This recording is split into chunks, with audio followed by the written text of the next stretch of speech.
Apakah tantangan mingguan yang diberikan Facebook itu mempengaruhi monetisasi ketika tidak terpenuhi? Baik itu tantangan kita. Tidak, teman-teman. Bahwa tantangan mingguan yang diberikan Facebook itu sebagai pengingat kepada kreator supaya memperhatikan akunnya, memperhatikan kinerja akunnya, apakah sudah konsisten atau tidak.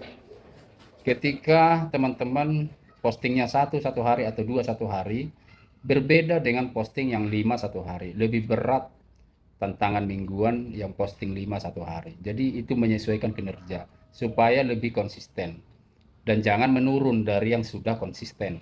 Fokus saja buat konten yang menarik, yang berkualitas, yang bisa menarik perhatian audiens. Nanti juga setiap tantangan teman-teman itu akan terpenuhi sendirinya seiring perkembangan akun atau konten teman-teman.